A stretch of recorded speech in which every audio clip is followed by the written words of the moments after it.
You're watching Nightline with me, Norzi Patwanchi. Here are the top stories. PAC report finds no due diligence by Bank Negara on buying land to pay off 1MDB's debt.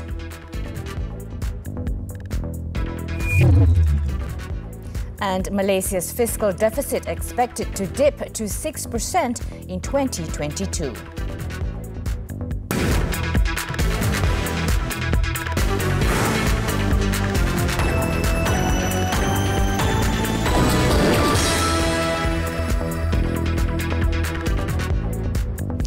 Bank Negara Malaysia (BNM) had not carried out adequate due diligence when buying the 2.07 billion ringgit piece of government land in Kuala Lumpur to pay off One Malaysia Development Berhad 1MDB's debts. According to the Public Accounts Committee (PAC's) report that was tabled in the Parliament on Monday, the purchase of Lot 41 was done in haste and the Central Bank had paid a higher amount than the valuation carried out by the Valuation and Property Services Department, JPPH.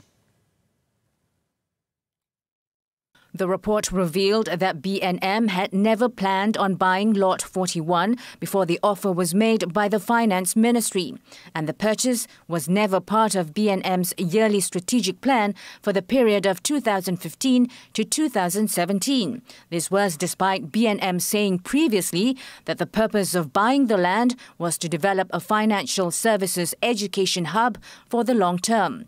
The PAC added that this had raised the question of whether BNM was pressured by the government to make the purchase to bail 1MDB out of its massive debts. The report also said the sale of Lot 41 to BNM by the government through SPV Hartanah Mampan Sendirian Berhad was done to fund the 1MDB rationalisation plan. It said that BNM had paid 2.07 billion ringgit, from which 1.035 billion ringgit was paid on December 19, 2017, and another 1.035 billion ringgit on December 27th in the same year. The sales proceeds were then used for payments under the 1MDB rationalisation plan on December 31st, 2017. As such, the PAC recommended BNM to immediately resolve the issue of changing the land use category and subdivision of Lot 41. The committee also said a thorough plan to optimise the use of Lot 41 needs to be finalised. The federal government revenue collection recorded an increase of 8.9% to 210.4 billion ringgit, while total expenditure increased 4.9% to 307.6 billion up till November this year. Prime Minister Datuk Sri Ismail Sabri Yaakob said the Fiscal Policy Committee (FPC), which met on Monday, was of the view that the revision of the deficit for 2021 of 6.5% of the gross domestic product (GDP) would be achieved. The Premier said in a press statement after chairing the third FPC meeting that the Finance Ministry would continue to monitor this performance and development. He added based on the outlook for 2022, the fiscal deficit is targeted to be reduced to 6% of the GDP. He also said institutional reform initiatives, especially the implementation of the Fiscal Responsibility Act, medium-term revenue strategy and public expenditure review were key policy measures in supporting this effort. According to Datuk Sri Ismail Sabri, in the medium term, the government remains committed to the deficit target as outlined under the 12 Malaysia Plan, which is 3.5% of the GDP in 2025. Towards this end, the committee has examined several proposals that will improve the country's financial position and fiscal sustainability once the economy returns to the growth trajectory before the COVID-19 pandemic hit the country. The Science, Technology and Innovation Ministry, MOSTI, said on Monday that research on the country's COVID-19 vaccine is still in the proof of concept stage. Its Deputy Minister, Dato' Ahmad Amzad Hashim, revealed this to the Dewan Rakyat when asked by Kuala Krai parliamentarian Abdul Latif Abdul Rahman on the status of the locally developed COVID-19 vaccines. Bagi vaksin mRNA, aktiviti terkini adalah calon vaksin akan menjalani proses in vitro transcription dengan izin yang melibatkan pelbagai ujian makmal yang kompleks. On the inactivated vaccine research, Dato' Ahmad Amzad said the process of inactivating selected viruses would be done and special substances such as adjuvants would be added to enhance the immune response. He also said the research of COVID-19 mRNA vaccine was carried out by researchers at the Institute of Medical Research, IMR. Meanwhile, studies related to the development of inactivated virus vaccine technology were being conducted by IMR with the cooperation of experts from UPM and the Veterinary Research Institute, which is expected to enter the preclinical stage in January next year. Previously, it was announced by the Health Ministry that Malaysia has officially entered the global race to develop its own COVID-19 vaccines, which started in March last year, to avoid relying on other countries and to develop its own capacity in producing vaccines to face future pandemics. Meanwhile, MOSTI is developing a blueprint called the Malaysia Space Exploration 2030 to drive growth and create a sustainable national space sector ecosystem. Dato' Ahmad Amzad told the Dewan Rakyat that the blueprint outlined a 10-year strategy in line with the National Space Policy 2030. MOSTI's Deputy Minister said 4 major initiatives are being planned for implementation under the Malaysia Space X 2030 blueprint, including a remote sensing satellite development program, as well as efforts to contribute towards the country's economy and prosperity. Program ini akan dilaksanakan melalui kaedah public-private partnership dengan izin. Ia bertujuan untuk mewujudkan peluang kerjasama strategi antara kerajaan dan industri tempatan di dalam pembangunan teknologi satelit buatan tempatan. He also said the program had the potential to increase the growth of the satellite component manufacturing industry as well as the data-based downstream industry based on space technology and the ancillary industry. The Malaysian Space Agency, or MISA, is also developing the Space Industry Strategic Plan 2030 that will set the goals, focus and prioritise various space technology activities to drive the local space industry to be more competitive. Another initiative is capacity building of the country's space infrastructure, which includes satellite installation, integration and testing facilities. A fine of up to 200,000 ringgit for those who commit offences relating to streaming technology is among the new subsections in the Copyright Amendment Bill 2021. It was tabled for first reading by Domestic Trade and Consumer Affairs Deputy Minister Datuk Rossul Wahid in the Dewan Rakyat on Monday to amend the Copyright Act 1987. According to the bill, no person shall commit or facilitate copyright infringement in any work, among others by making a streaming technology for sale or hire, as well as importing a streaming technology. The bill also stated that any person who contravenes the subsection shall be liable to a fine of not less than 10,000 ringgit and not more than 200,000 ringgit, or imprisonment for a term not exceeding 20 years, or both upon conviction. During the session, Datuk Rossul also tabled 2 more bills for first reading, namely the Geographical Indications Bill 2021 and the Patents Amendment Bill 2021.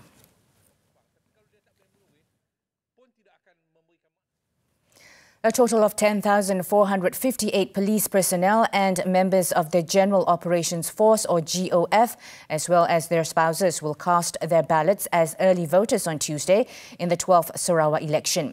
State Deputy Police Commissioner Datuk Mancha Atta said a total of 85 early polling centres with 111 polling streams will be opened from 7:30 a.m. to 5 p.m. In a statement on Monday, Datuk Mancha said the early polling centres include halls at the Contingent Police Headquarters and District Headquarters, resource centres, recreation rooms, meeting rooms and schools. He added a total of 5,522 police officers and personnel will be on duty to control security as well as to ensure the early voting process runs smoothly. For postal voters, Datuk Mancha said the total number of applications from the police was 1,200, with 705 approved by the Election Commission. He also said that so far, police had issued a total of 6 compound notices worth 31,000 ringgit to those violating the standard operating procedures set for the state election. Datuk Mancha stated that a total of 39 investigation papers have been opened by authorities from November 30th until last Sunday. Private clinic under probe for faking COVID-19 test results. This and more when we return.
The Melaka Health Department has detected a private clinic operating in Aikro, which is suspected of faking RTK antigen COVID-19 test results for patients.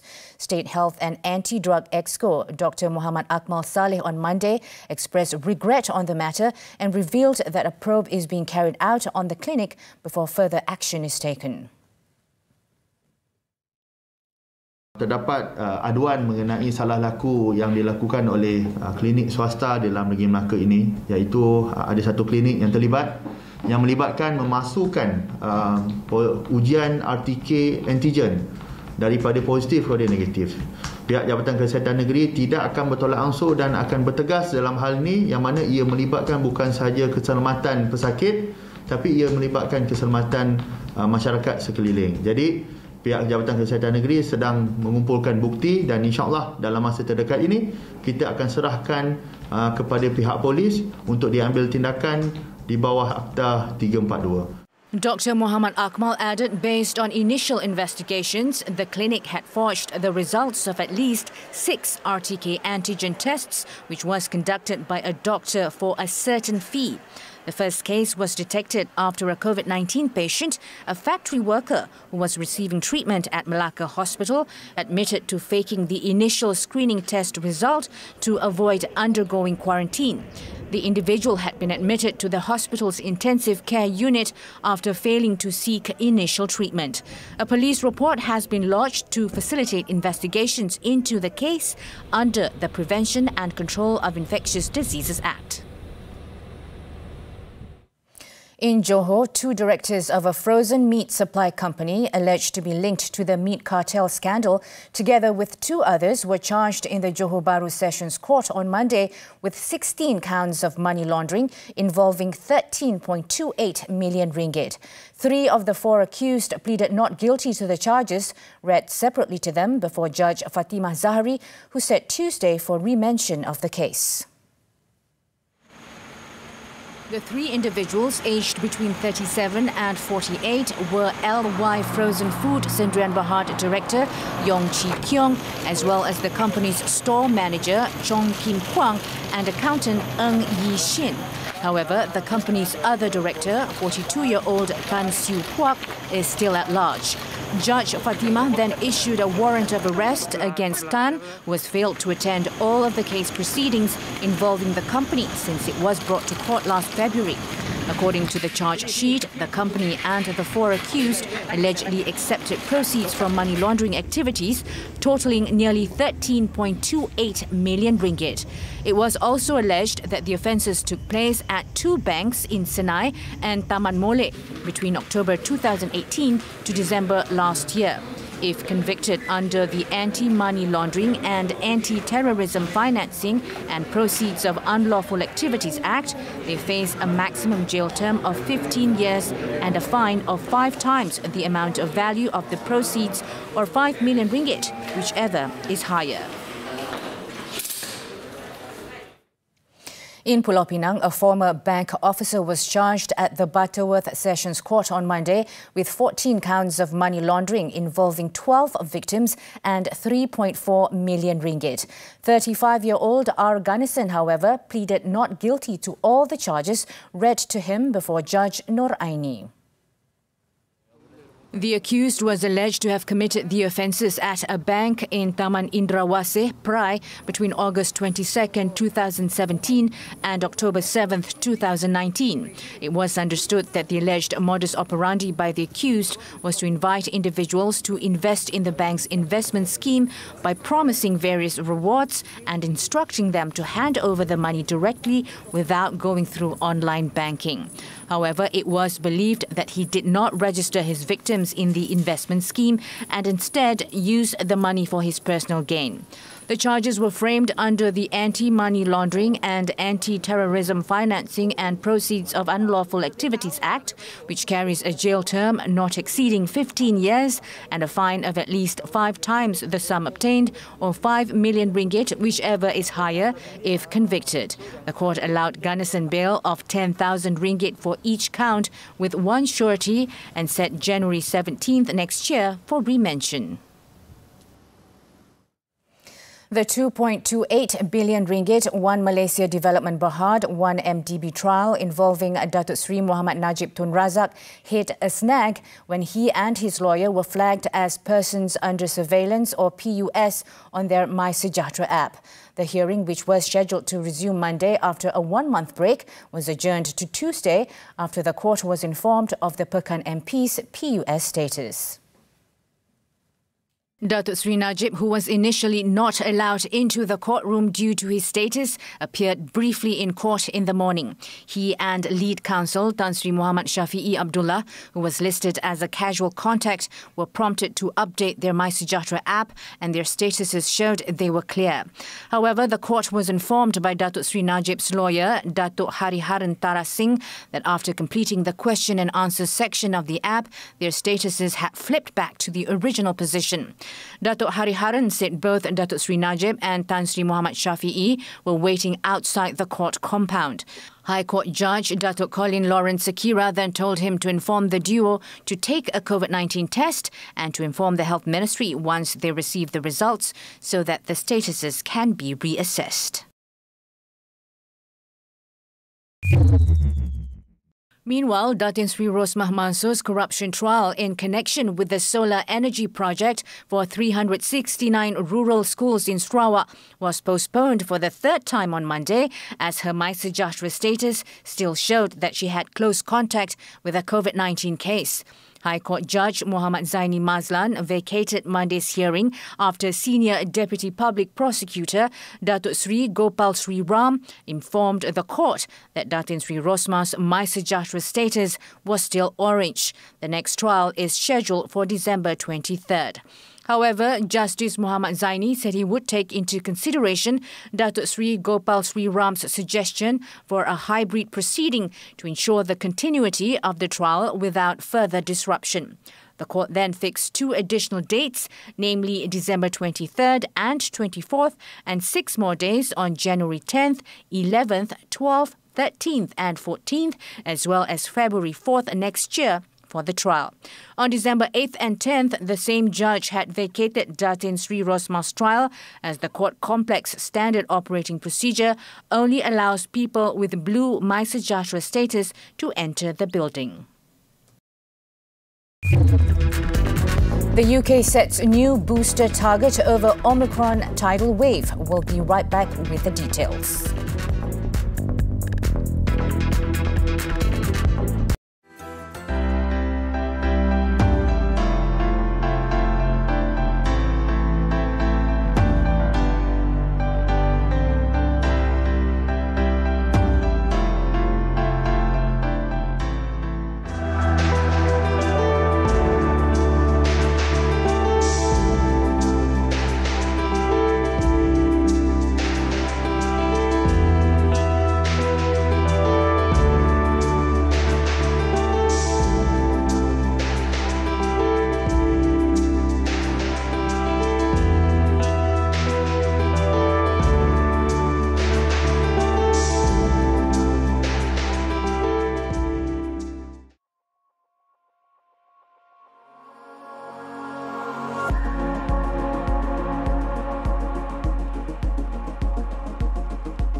Israeli Prime Minister Naftali Bennett met Abu Dhabi's Crown Prince on Monday after becoming the first leader of the Jewish state to visit the United Arab Emirates. The landmark visit comes just over a year after diplomatic ties were forged under a series of US brokered deals known as the Abraham Accords and against the backdrop of struggling nuclear talks with Iran. While shared concern about Iranian activity was among reasons for the diplomatic moves, the UAE has also been trying to improve relations with Tehran. Israel, on the other hand, is stepping up efforts against the renewed talks in Vienna with Iran, accusing the Islamic Republic of nuclear blackmail and charging that it will use any revenue from sanctions relief to bolster a military arsenal that can harm Israel. A US delegation is due in the UAE this week to warn Emirati banks against non-compliance with sanctions on Iran.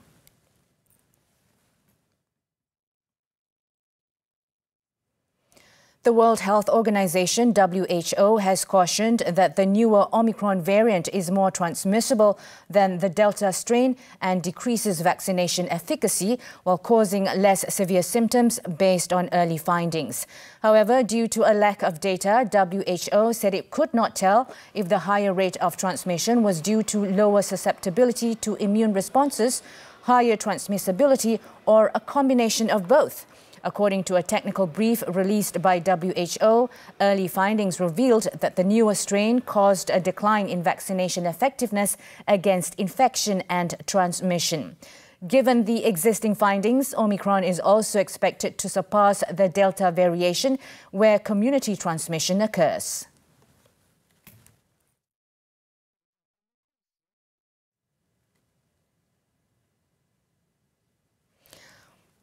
UK Prime Minister Boris Johnson has brought forward the target to give every adult a booster jab by 1 month, just hours after raising the UK's COVID alert level from 3 to 4 due to the spread of the new Omicron virus variant.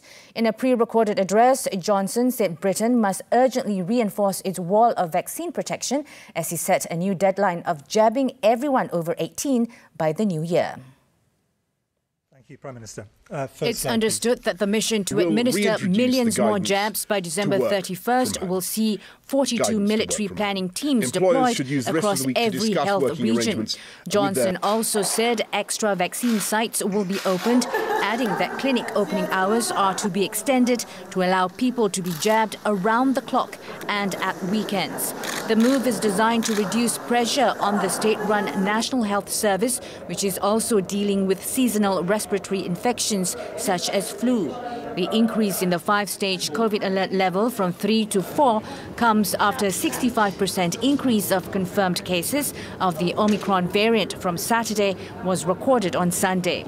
Johnson called the spread of the mutation an emergency as data shows Omicron was doubling every 2 to 3 days.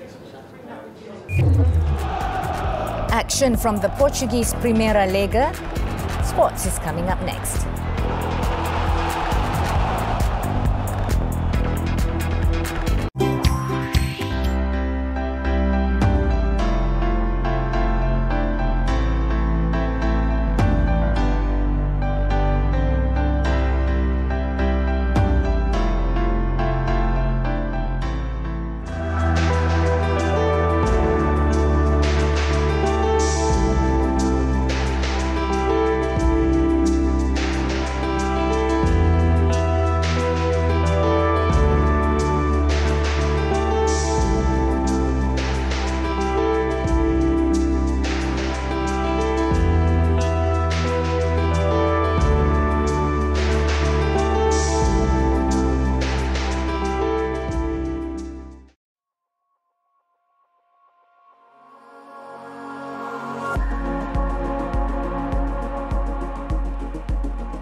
Football, the Portuguese Primeira Liga, Porto remained at the top of the league standings following a 1-0 victory over Braga on Sunday.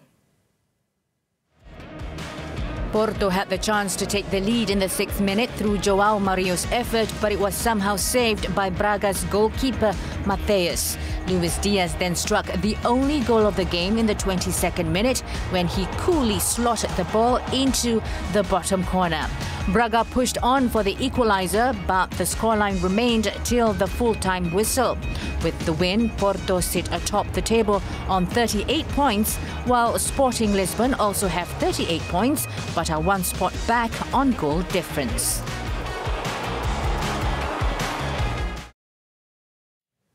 And still on football, the Dutch Eredivisie, PSV Eindhoven moved to the top of the league standings as they came from behind to beat NEC Nijmegen 2-1 thanks to late goals from Jorb Vertessen and Carlos Vinicius.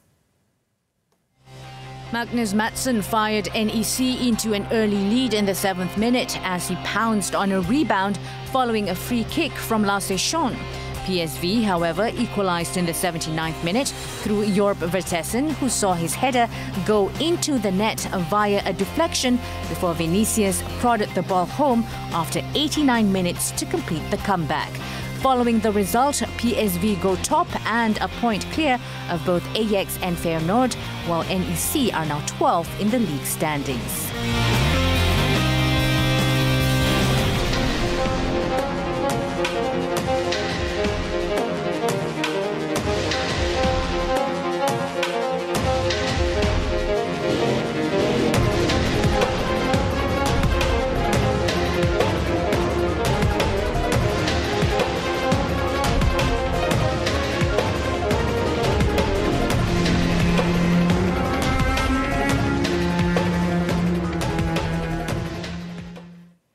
Over in the UK, Cadbury World Chocolatiers have created an 8-kilogram Christmas elf made entirely out of chocolate to celebrate the festive period. Yummy! Standing at 50 centimeters tall, the elf, nicknamed Benny, is made from the equivalent of 178 standard bars of Cadbury dairy milk. Let's take a look. I'm Rosie Pawancik. Thanks for watching and stay safe, Malaysia.